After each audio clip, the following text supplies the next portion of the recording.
Hello everyone, and welcome to another episode of Enigmatica 6. How are you guys doing today? How's life? Before we start today's episode, there is one mod that I would like to try and understand how it works, and that mod is called Aquaculture 2.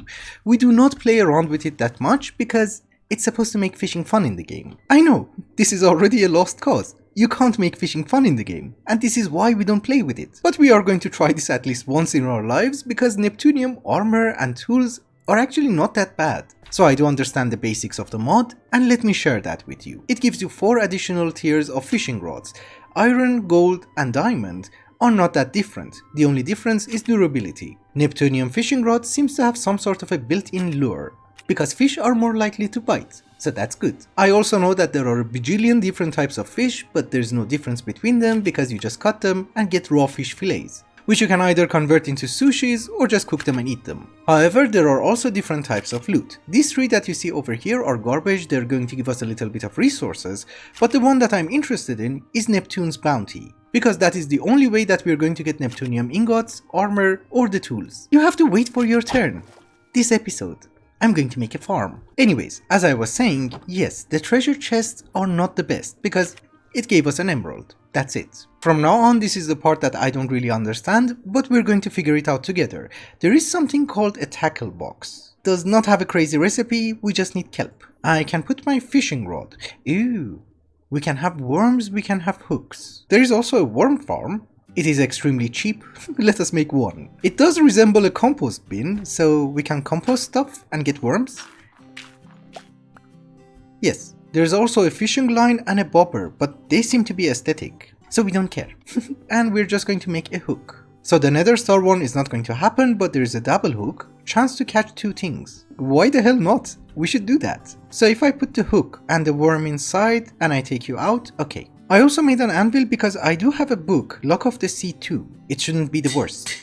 Honestly speaking, I think it is meant to be used as an Afk Fish Farm, but let me try to catch some fish. You're not doing great. We got a cod, we got 2 fish, another fish. There is not going to be a Neptunium bounty, is there? Well, I do admit that fishing is easier, but I'm just getting garbage. Sword of the Cosmos? No. I have been fishing for a while, and this is the result. It's impressive, isn't it? No, it's not impressive. Do you want to know why? Here is the durability of my fishing rod. I have casted the fishing rod 127 times. But no, it gets much better. Here is my old fishing rod, and I have casted it 412 times. And if you take an average of 10 seconds between each time that you will catch a fish, it's been a few hours. And yes, we did have a slime problem. I'm sorry. Oh, and by the way, I did forget to mention about this marine fisher. Well, I did notice that they are getting different types of loot boxes. I thought maybe it's also going to get the Neptunium loot box. So I just placed down one of them in the ocean biome and hoped for the best. We weren't lucky. Anyhow, you might notice that we have 10 loot boxes and there are 11 items. So we're never going to get all of them, and chances are that we're also going to get duplicates. But let us see how lucky we are. Okay, the shovel, the axe, okay, the chest plate, nice. Oh, the pickaxe, I actually wanted this one. The boots, another boots, and a fillet knife. Aha. So does this mean that I'm going to get more lucky with the Neptunium Fishing Rod? I have to know. This is the part where I'm regretting my decision that I kept all the loot boxes for a grand reveal for you guys, because the Neptunium Fishing Rod is amazing. Instead of waiting 10 seconds, you just wait like, I don't know, 4 or 5 seconds, and that's it. And in the meantime, I already got 3 of them. But don't get me wrong, fishing is never fun. Yes, the 4th one. I am kind of excited, so let us see what we got. The bow, another shovel, hoe is nice, and another pickaxe. After fishing almost 300 more times, ladies and gentlemen, I think we have it. I don't know which were the ones that I have already shown you, but we did get an extra pickaxe, an extra bow, the helmet, which we didn't have, the leggings, which we didn't have, 3 Neptunium ingots, which we can use in order to make anything that we want, and 1 extra fishing rod, and I think the sword. Yes. So was it worth hours and hours of fishing? Well, I would say so. We did manage to get an armor which is better than netherite, we got tools that are better than netherite, and it also gives us a lot of buffs. For example, we can literally live underwater. I don't need water breathing, I have night vision, and I'm supposed to be weightless, and I swim really fast. Another very important point is that each and every one of the tools also have a buff. For example, if I use the hoe on dirt, the farmland is always going to be hydrated, meaning that we don't need a water source block. That's not a very good example, is it? Because there's water over there. We try it here. There you go. It's hydrated. So what is our next order of business? Well, we have to go to the Nether because I'm looking for some stuff. And some of you guys were telling me that I should make a backpack. Can I make that? Yes. Can I upgrade you? Yes. Well, this is gold. And this one should be diamonds. How many slots do you give me? Holy. Okay, that's nice. Thank you for the suggestions. I love backpacks. And talking about your comments, I did see all of your comments regarding my Tinker's tools. And yes, apparently I have to press U to see all the modifiers that I can apply. And this is luck, luckier, and luckiest. Thank you so much for letting me know. I had no idea, cause you don't normally press U on a Tinker's tool, meaning that in a million years, I would never have guessed it. Anyhow, first things first, we need to take care of some businesses in the Nether. I need to find the fortress. So I think we should take the waystone with us. I have just noticed that we have the journey map, and we also have the cheaty map, cause it has a bigger range and this is a Nether fortress. So I just have to go south, that's it. Well, we have arrived, and in one piece. I really had to dig a lot. But this is why we have brought the waystone, so that we don't have to walk ever again. Holy. Oh, you get wither skull fragments. Nice. I was looking for the spawner, and we have already found it. We just need a few blaze rods. We have one. Yes. I got a skull? Okay. That was lucky, because I don't even have looting. We have everything we need. I did manage to get a few blaze rods. We even have enough wither skeleton skulls and fragments in order to summon the wither, and I also got a few more goodies. Ignore the rest of them, I was just claiming my rewards, and well, most of them are the rewards from the quests. And it also gave me Oreos. They give you a lot of buffs. Ignore my house, we are trying to do some redecorations. Before we start with the projects that I have in mind, we have a super Oreo, we have the wither skeleton skulls, and we have soul sand. So let us get our nether star. Why not? It's always useful. Of course we should eat the Oreo. Look at the buffs. It's crazy. So I'm hoping this will go very smoothly. That went smoothly. And I did not lose a single heart. So now we come to our first order of business. Lava. Do you reckon that is 10,000 blocks? Because if that is 10,000 blocks, the host pulley from Crate is going to consider it as an infinite source of lava. And basically that means we have infinite lava. So how do we count it? Each chunk is 16 by 16, we need 10,000 blocks, that's almost 40? How thick are you? Oh, that's bedrock.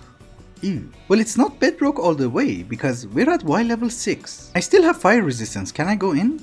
Yes. Do you go deep? No. Oh, you do go deeper. Nice.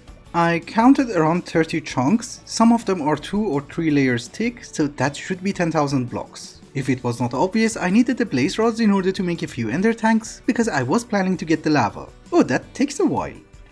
Okay, I did bring an Oreo because I want to get some fire resistance, because I think it's better if we put the host pulley somewhere where the lava is 3 layers thick, and I also don't really want to be shot by a skeleton. This should be far enough.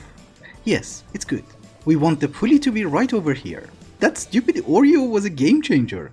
I kind of have to rotate you. Okay, that is the pipe, then this should be the cog. So if I use a hand crank, are you going to go down? Yes, perfect. Just in case, I also did bring a gearbox, but it's good. So when we were doing this in Nemo Pack, someone actually told me that instead of using a create pump in order to extract the fluid out of the host pulley, we can just use mechanical pipes from mechanism. Yes, we have 8 buckets. Nice. So you go inside the ender tank, and we're good. Oh, and before I forget, we kind of need to chunk load you. So ladies and gentlemen, that is infinite lava. We don't need any rotational power, we don't need a pump, that's basically it. Having infinite lava at literally no cost is very important for us because we can use it inside igneous extruders in order to get different types of blocks like sand, gravel, basalt and anything that we want, as well as using it in order to generate power or even using it inside our own smeltery. And since in this series we are going to go a little bit slower, and by slower I mean that instead of jumping into a nuclear reactor, we're going to try different things, this is going to be very good for us. But one thing which is extremely necessary in every single mod pack is to try and have a mob farm. In 1.12 it was very easy, we just needed a drop of evil and we had a mob farm. In this version of Minecraft, we need a mechanical dirt. It is from industrial foregoing, it does require liquid meat as well as power in order to run, but it basically works like cursed earth. If we manage to set up a mechanical dirt mob farm, that should give us all the mob drops that we need, but the problem is, first off, we need a lot of resources because we need the pity machine frame, which I don't have, but we also need liquid meat in order to make the blocks and also to operate it. And that is the problem, cause you will get liquid meat and pink slime from grinding down mobs. And we do have a mob farm, the Tinker's Island, that is going to continuously spawn slimes, and we can use them to our advantage. The problem is we need to lure them off the island. We all know that slimes are not a fan of the player, so if they find him, they're going to follow him, but I'm not gonna AFK there all the time. Instead, I think we are going to go with a very nice vanilla mechanic using iron golems. Here is our mob slaughter factory. Oh, that was a quest. Give me food, please. Okay, that is kind of food. It's not the one that I wanted, but it's okay. Next episode, we are going to have a kitchen. Also, the range on the mob slaughter factory itself is like 1 block, so it's garbage. We need a range add-on. This is out of the question because I don't have enough emeralds, we go with diamond. This is actually really fun with refined storage. You know, you can just do this, and you get all the ingredients that you want. You are missing 1 redstone. Now you're fine. We need 1 bucket of latex, and I think we should have enough energy to make the range add-on. Good. Extra range, plus 10. Nice. Actually, I think the real range is going to be like 21 by 21? Holy, yes, 21 by 21. We also need to have a solar panel because I have no other means of powering it. And to be honest, I don't think it's going to consume more than 220 RF per tick. But just in case so that it will work 24/7, we're also going to have an energy cell. First off, let us see if my stupid idea actually works. So if I put the mob slaughter factory over here, not like that, the other way, like that. Yep, that is fine, with the solar panel and the range add-on. Do we get anything? They are kind of stuck. We help them. Yes, you follow me. Oh, it's gone. So we should have liquid meat and we should have pink slime, yes. And I have 2 whales? Holy, are they friendly? I really don't want to know. Oh, I thought it's nighttime. It's not. It's very good that the eclipse happened because I remembered we have flare lanterns, so we can put 1 over here, and maybe we can hide 1 over there. They don't need a direct line of sight and they should lit up an area of 32 by 32, so that is good. Liquid meat is brown, and I need brown dye. I did remember there was a jungle here? Yes. It's not a jungle, but it does have cocoa beans. And a gazelle. Are you edible? Yes, mutton. I like mutton. Oh, there's a spawner. Hello? And what do we get? Okay, warp scroll. Aha, there is this mod called Industrial Decor. We should try this. Not necessarily today because I'm very low on resources, but I meant in general. Oh, do you see that sugarcane? That is from Apotheosis. And do you know what is going to be the problem? My purple jungle is full of bamboo. Now that I really want you guys to spawn, you're not spawning fast enough. Liquid meat is brown and pink slime is obviously pink. So we have 2 ender tanks, one of them is going to be for liquid meat and the other one is going to be for pink slime. And I do have a feeling that you're still configurable, so we can tell you to eject to the right and liquid meat to the left. You know, sometimes you're playing the game and you have a little bit of a brain fart? If the range is 21 on 21, I don't need to lure them in. I can just put that stupid thing on the island. And that literally covers the entire island. So we take it. Yes, exactly. That is already perfect. Of course, I forgot to mention that later on we are going to cover the island and it's not going to remain garbage like that. Hello? Oh, there's much more. Actually, that's really good, because you know what? I need mending books. I don't really want to go and find a zombie villager. What we're going to do is that we're going to be the hero of the village and we're going to get a lot of discounts. It's just that if we want mending books, we need a lot of paper. That's not much. We take the books. We also need a lectern and maybe we take some Oreos. Oh, we just got 1 slime. Okay, it works. You guys already know the drill. We're going to trigger a raid and we're going to defeat it. And theoretically speaking, we just need 1 of you to stay alive. That one. You are going to be my bookkeeper. Don't run away. Hello. That is a perfect place. Do not move. Ah yes, I was looking for you. Where are the rest? Right over there.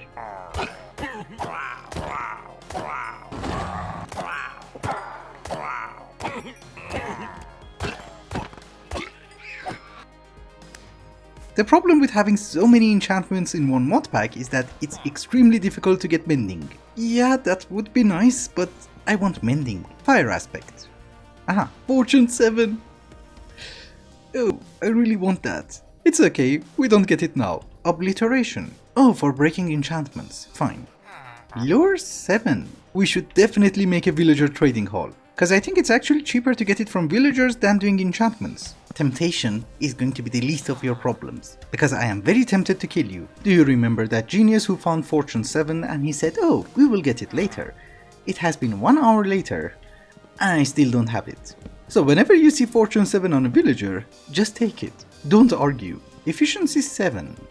It's not very useful when you have Vein Miner. Besides, I have also realized that if you press R in this mod pack, you will open active trinkets. You can unlock different abilities, and the one which I have active is Miner's Pick, so I mine faster, even with hand. I'm also not being very lucky with villagers, and I do have a garbage villager breeder, but we do have some books. This guy is the Fletcher, and he's my main source of emeralds because he can buy sticks. This is the mending guy, and unfortunately I'm no longer the hero of the village, so we don't get the discount. This guy is giving us looting 5, and this guy gives us capturing 4. And finally, Vitality 7. Vitality is actually really neat, it will increase my maximum health. But the problem is, I really want that Fortune 7.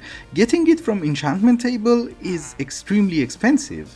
If I get it like this, it's going to be far better. It took me ages, but ladies and gentlemen, here is Fortune 6. There you go. Next episode, they are really going to pay for that. Do you know how many times I have placed down a lectern? 1000 times. Yes, I know, that's stupid. But on a very positive note, we do have a few villagers, we have decent enchantments, they're making babies, and I did manage to find a decent part of the nether as well, which I'm actually calling it non-garbage nether, because everywhere you go in the nether, there's just trees everywhere.